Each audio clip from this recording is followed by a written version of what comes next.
Hi guys.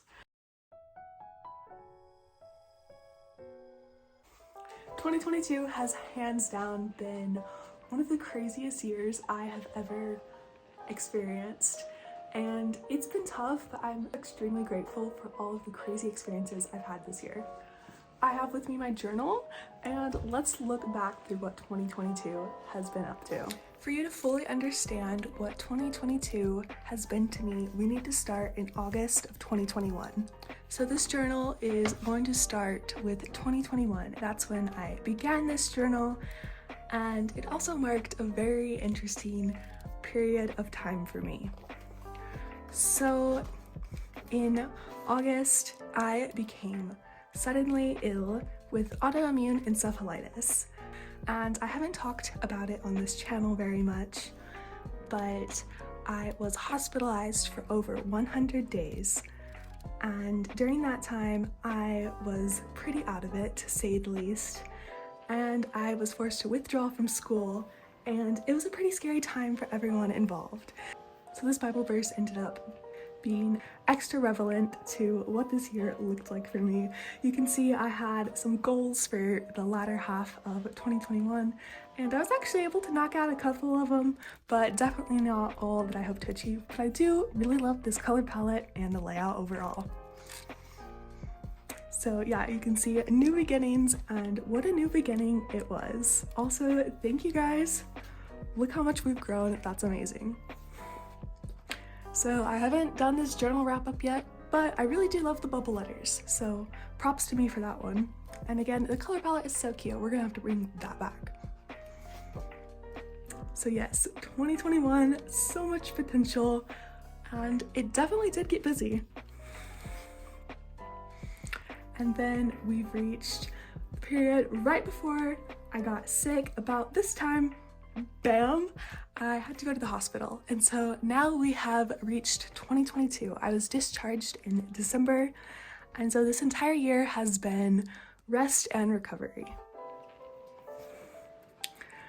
I don't like how dark this is. It feels sort of aggressive, but I do love the little paisley inspired things right here.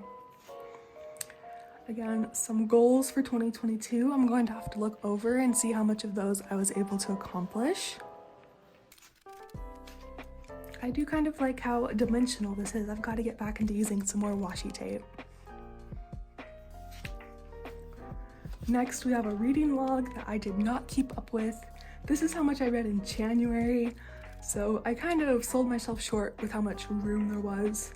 I didn't have too much else to keep me occupied, and so I was able to read more than 50 books between January and August of this year, so I am proud of all that. And then next is my January cover page, and to say that I was not obsessed with this would be a lie, because it is amazing.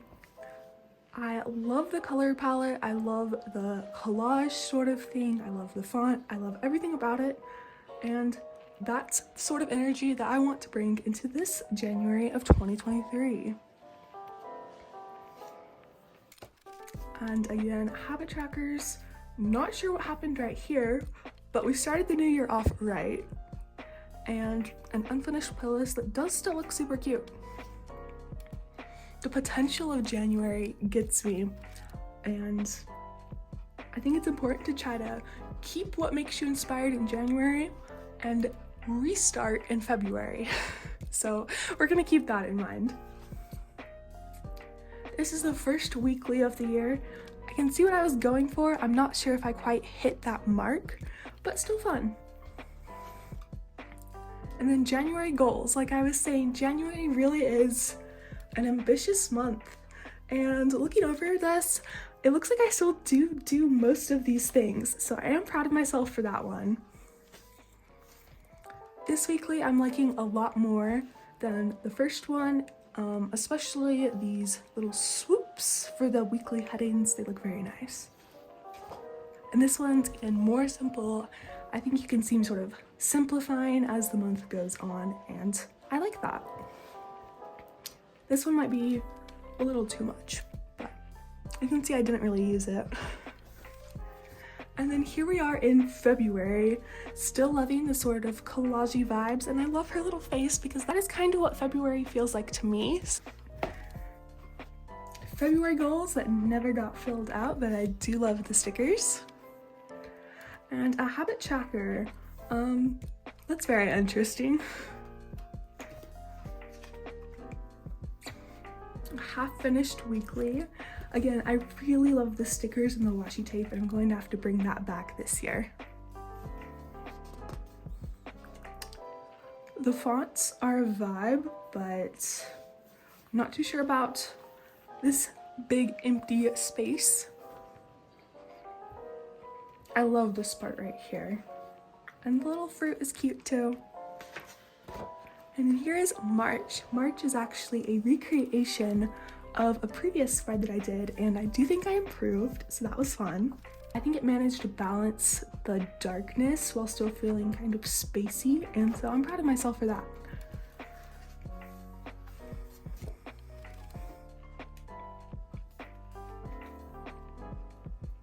And this is a weekly I really like as well. I think it turned out very neat. A little bit simple. I think maybe it got unfinished, so.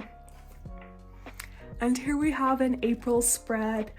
Again, this is a recreation of a spread that I had done in January, and I think I might have liked the original one more, but I do think that I balanced the spacing for this one well, so that's encouraging to see.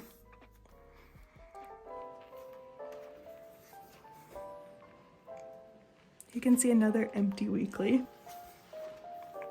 And here is my May cover page. You can kind of see during this time I wasn't using my bullet journal as much, and that's okay. I still set up the month, but I didn't really do too much with any of the pages. And I love this calming palette.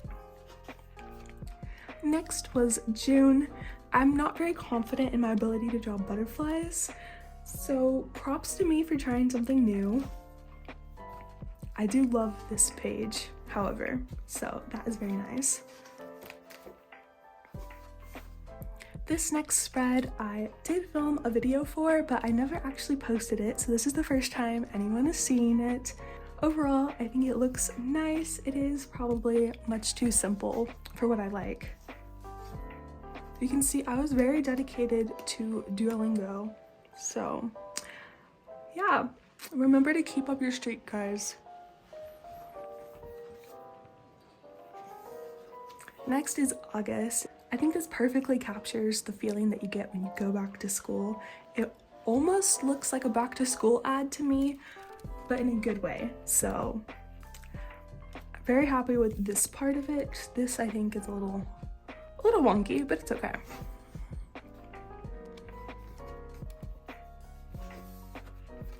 That was actually all that I did for August, and I didn't do anything at all for September. And then in October, I set up this cover page, which was actually inspired by Taylor Swift's Midnight's album before it came out. So this is my prediction for the general vibes that we were going to have. Not too sure how accurate that was, but the color palette was inspired by those Spotify clocks. I also have a goals page, and I'm going to have to look through and see how well I did. Looking through again, I think I did decently well, so props to me.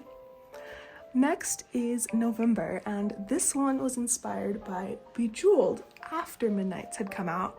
I wanted to challenge myself to use the same color palette 2 months in a row.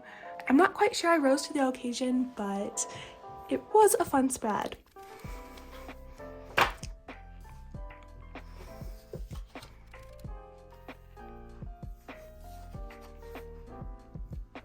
So this next little bit is a sneak peek of my December setup, which is teddy bears, and I am so obsessed with this little bear. He's so cute.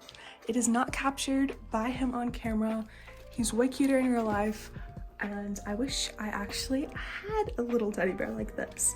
I also drew this sort of doily lace, and I really like how elegant it turned out, so.